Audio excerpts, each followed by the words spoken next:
Hey, good morning, everybody. It's so good to be back out here on the water like this.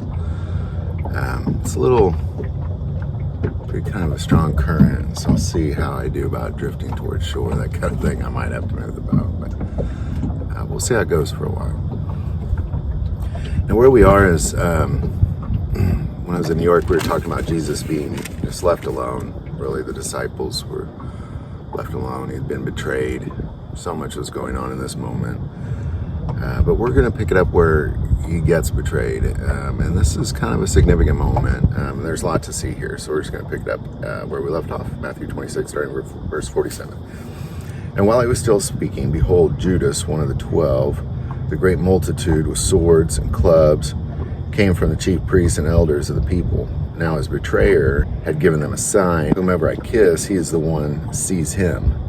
Then immediately he went up to Jesus and said, "Greetings, Rabbi," and kissed him. Now, something that I think is significant in that is when he says, "Greetings, Rabbi." It's very much a gotcha, is how it feels to me, kind of in your face. "Greetings, Rabbi." And a kiss is a very much a sign of respect. I believe that was Satan doing that. I don't believe that was Judas doing that. I mean, I believe Judas was putting one foot in front of the other. But I think what came out of his mouth was satanic. I think Satan knew exactly who he was dealing with and what was going on here. There's a particular psalm, Psalm 41, where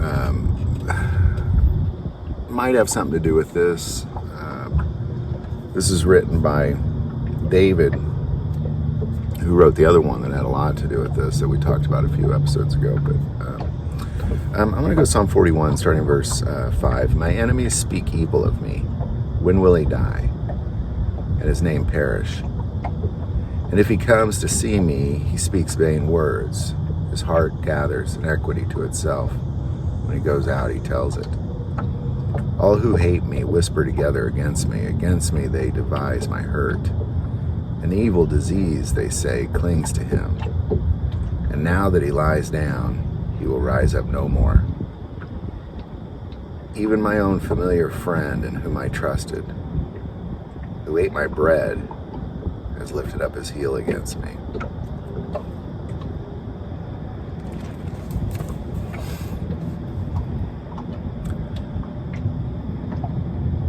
I think that a lot of times when we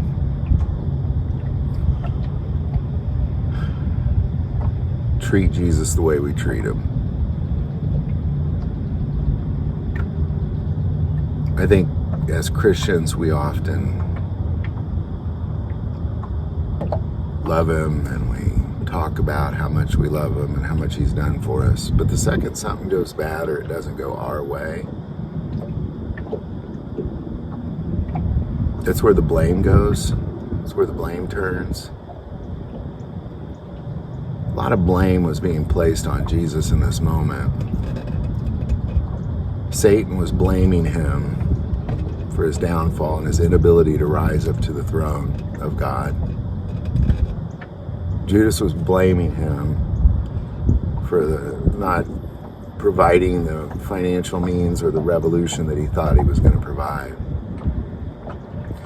The chief priests and the elders, they're blaming him because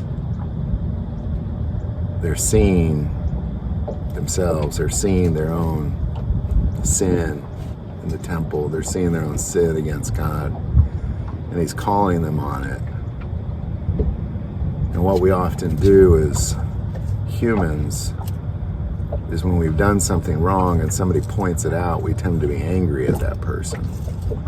So if I rob you, and you point at me and say, "That man robbed me," then for some reason I'm angry at you.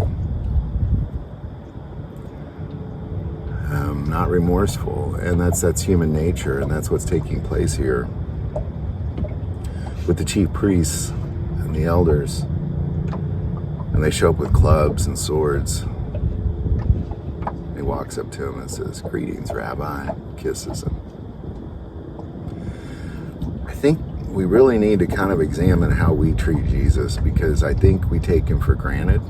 I think that we often do things that because we're angry at him, and so, well, then I'm just going to do this thing, or we curse him because we didn't get what we wanted, or maybe something bad happened.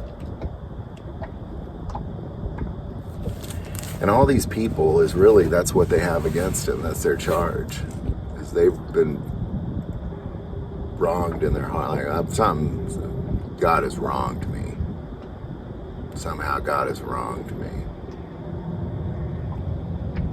I'll show him.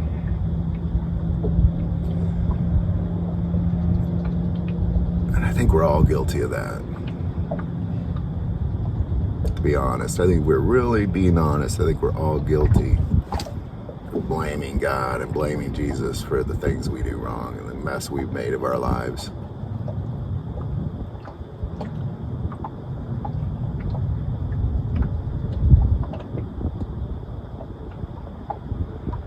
He's already been betrayed once.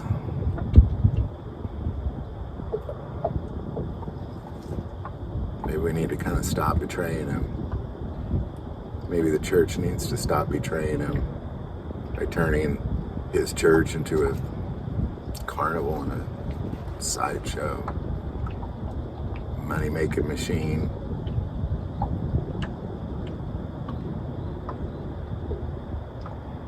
Turn his house into a den of thieves.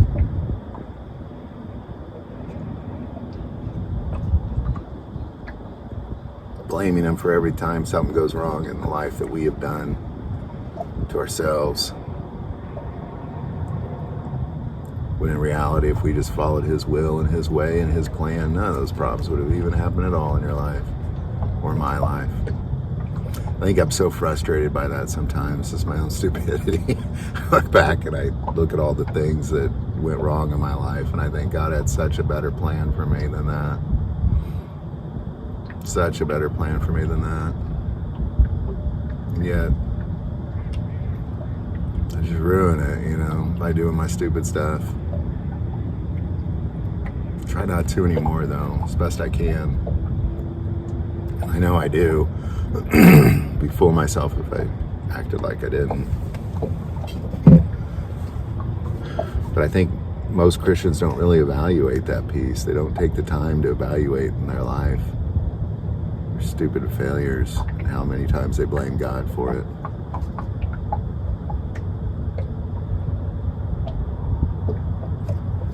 God's will for Satan was so beautiful and good, but he wanted so much more than that.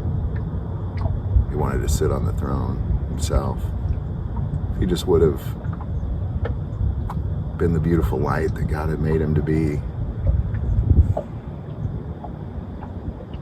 none of this would have happened.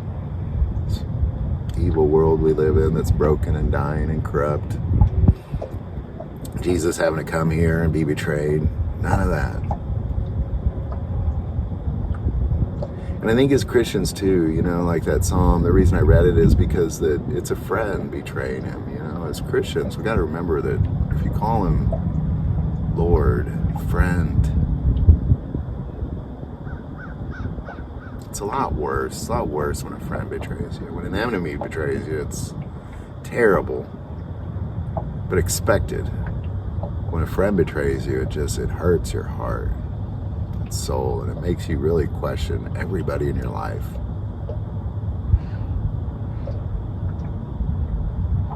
And that's what we're doing when we betray him. Just those little turning against him because we didn't like something in our life. That's what all these people are doing. All those men with clubs and swords, Judas, chief priests, the elders, soon the high priests, even Satan himself, blaming God for all their problems. Now they're out showing up with clubs and swords. Seize him. Greetings, Rabbi.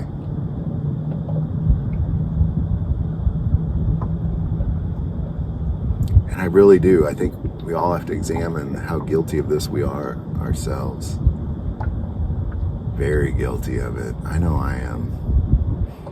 And I think everybody who calls themselves a Christian, especially those running churches and that kind of those people in the authority position, pastoral positions, I think they really got to be cautious and really examine that and repent, for the kingdom of heaven is at hand. It's really a beautiful morning, the sun coming up. I think you can see that kind of in the background. I'll try to do a little B-roll here.